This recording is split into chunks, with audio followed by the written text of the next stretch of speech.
আজকে আমি আবার জয়েন করলাম। তো ত্রিপুরা রাজ্যের ডিগনিটারিসে আছেন মুখ্যমন্ত্রী, উপমুখ্যমন্ত্রী এবং প্রাক্তন মুখ্যমন্ত্রী তথা রাজ্যসভার সাংসদ সবার হাত ধরে আমি আবার ঘরে ফিরলাম। Forget the past and planning for the future.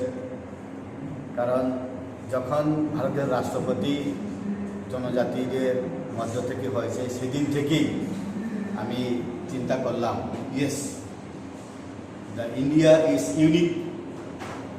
যারা পিছিয়ে ছিল তাদেরকে ফ্রন্টে নেওয়ার জন্যে ভারতীয় জনতা পার্টির পক্ষে সম্ভব ভারতবর্ষে, ওইটাই চিন্তা করলাম। এই জন্যে আমি আবার আজকে যে পলিটিক্যাল ক্লাস বা সাংগঠনিক একটা বৈঠক, এটা শুনে আরও পেলাম, শক্তি পেলাম। তো definitely sit together, plan together, work together. এই জন্য forget the past and planning and remember the future, এই জন্য আমি আবার কাজ শুরু করব। পার্টি যে দায়িত্ব দেবে এইটাই করব, কিন্তু পাহাড়ে কাজ করার অনেক স্পেস আছে। কারণ ডেভেলপমেন্ট প্রত্যেক ঘরে ঘরে পৌঁছে, কিন্তু প্রচারটা আরও করা দরকার। কারণ বিশেষ করে পাহাড়ে এখন জলের সুবিধা না থাকা সত্ত্বেও কিন্তু ঘরের সুবিধা আছে, রেশনের সুবিধা আছে। প্রত্যেক ঘরে ঘরে, প্রত্যেক বিপিএল পরিবারে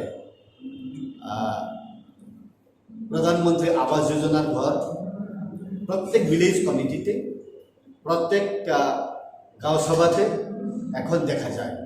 তো কোনোদিন চিন্তা করতেই পারে না যে পাহাড়ে এরকম বিল্ডিং হবে, জঙ্গলের ভেতরে এরকম বিল্ডিং হবে, জঙ্গলের ভেতরে স্কুল হবে বা আমাদের একলব্য স্কুল হবে, কোনোদিন আশাই করা যায় না।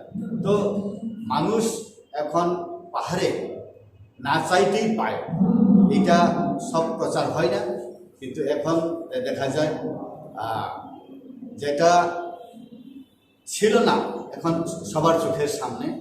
তো এখন একটাই প্ল্যানিং যে আবার সরকার ফিরে আসুক।